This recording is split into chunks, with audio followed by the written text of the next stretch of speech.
अब इस टॉपिक में पहला क्वेश्चन है कि एक कॉमन इलेक्टोरल रोल होता क्या है। तो देखिए, हमारे देश में सेंट्रल लेवल पे इलेक्शन कमीशन ऑफ इंडिया है, जबकि स्टेट में स्टेट इलेक्शन कमीशंस हैं और दोनों लोगों की अपनी अपनी लिस्ट होती है वोटर्स की।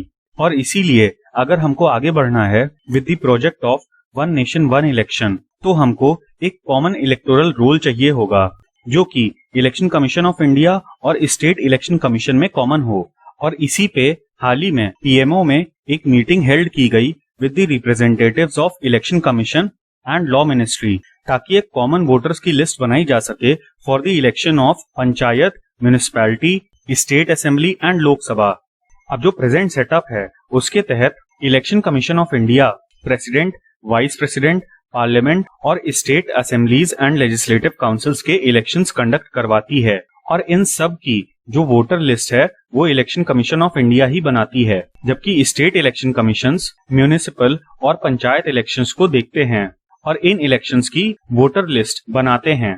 और इसके लिए इनके पास फ्री हैंड होता है, मतलब कि स्टेट इलेक्शन कमीशंस को इस विषय में इलेक्शन कमीशन ऑफ इंडिया से कोऑर्डिनेट करने की जरूरत नहीं होती। अब हालांकि स्टेट इलेक्शन कमीशंस और इलेक्शन कमीशन ऑफ इंडिया दोनों ही कॉन्स्टिट्यूशनल बॉडीज हैं, but state election commissions various state act से गवर्न होते हैं। अब बहुत सारे स्टेट इलेक्शन कमीशन अपनी खुद की लिस्ट बनाते हैं, जबकि कुछ इलेक्शन कमीशन ऑफ इंडिया से ही उनकी वोटर लिस्ट बोरो कर लेते हैं। अच्छा, कॉमन इलेक्टोरल रोल की बात कोई नई नहीं है, बल्कि लॉ कमीशन ऑफ इंडिया ने अपनी 255वीं रिपोर्ट में कॉमन इलेक्टोरल रोल बनाने के लिए सजेशंस दिए थे और ये रिपोर्ट 2015 में आई थी। Similarly election commission of India ने भी गवर्नमेंट को इस विषय में रिकमेंड किया था 1999 में भी और 2004 में भी, बट अभी तक गवर्नमेंट ने इन सारे रिकमेंडेशंस पे काम नहीं किया है। सवाल बनता है कि वन नेशन वन इलेक्शन की जरूरत हमको क्यों है। तो देखिए, कॉमन इलेक्टोरल रोल और साइमल्टेनियस इलेक्शंस बहुत सारा पैसा और एफर्ट बचाएंगे। साथ ही साथ जब इलेक्शन कमीशन ऑफ इंडिया और स्टेट इलेक्शन कमीशन अपनी अपनी लिस्ट बनाते हैं तो वहां पे वो एफर्ट्स और एक्सपेंडिचर को 2 बार इस्तेमाल करते हैं। और देखिए, पॉलिटिकली स्पीकिंग यहाँ पर 2 और चीजें हैं। पहला, जो हमारे की एग्जीक्यूटिव्स हैं वो 5 साल किसी न किसी इलेक्शन में इन्वॉल्व रहते हैं। अब इसका सबसे बड़ा एग्जाम्पल है कि प्राइम मिनिस्टर मोदी की बहुत सारी रैलीज होती हैं जब भी किसी स्टेट में इलेक्शंस होते हैं, और वेरियस पॉलिटिकल पार्टीज जब इन्हीं सारे इलेक्शंस में इन्वॉल्व रहती हैं तो जाहिर सी बात है कि वो अपने एक्चुअल काम पे उतना ज्यादा कॉन्सेंट्रेट नहीं कर पाते। और देखिए, जब पॉलिटिकल पार्टीज पूरे 5 साल सिर्फ पॉलिटिक्स में ही इन्वॉल्व रहती हैं तो उसका फायदा सिर्फ और सिर्फ उन मीडिया हाउसेस को मिलता है जो आए दिन अपने स्टूडियोज में डिबेट्स कराते हैं और टीआरपीज बढ़ाते हैं। दूसरा पॉइंट है स्टेबिलिटी ऑफ पॉलिसी।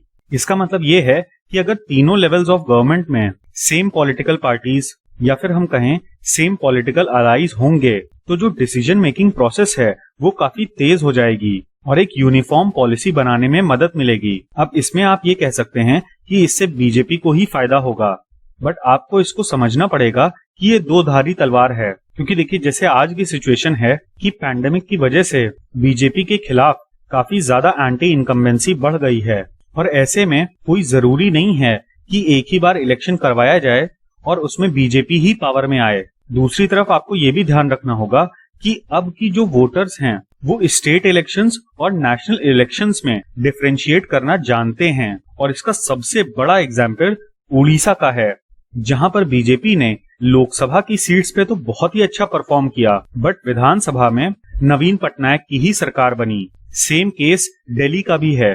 तो अब हमारे वोटर्स किसी का वोट बैंक नहीं है। अच्छा, बात आती है कि ये चीज इम्प्लीमेंट कैसे होगी। तो देखिए, 2 तरीके हैं। पहला, या तो कॉन्स्टिट्यूशनल अमेंडमेंट किया जाए आर्टिकल 243K और 243ZA में, जिसमें जो भी सुपरिटेंडेंस, डायरेक्शन और कंट्रोल की पावर्स हैं वो स्टेट इलेक्शन कमीशंस को दे दी जाएं और उसके बाद election commission of India state election commission से कोऑर्डिनेट करके सारे इलेक्शंस को कंडक्ट करवाए। अब इसी का उल्टा ये भी हो सकता है कि central government various state governments को परस्यू करे और कहे कि आप अपने स्टेट इलेक्शन कमीशन के लॉज इस तरीके से अमेंड करिए कि वो इलेक्शन कमीशन ऑफ इंडिया की ही लिस्ट को अडॉप्ट कर लें। प्रेजेंट सिनेरियो में ये सेकंड वाला जो ऑप्शन है ये फीजिबल नहीं है, क्योंकि वेरियस स्टेट्स में सेंट्रल गवर्नमेंट और स्टेट गवर्नमेंट के बीच में इश्यूज हैं, लेकिन कॉन्स्टिट्यूशनल अमेंडमेंट करके स्टेट इलेक्शन कमीशंस को इलेक्शन कमीशन ऑफ इंडिया के प्रति अकाउंटेबल बनाया जा सकता है।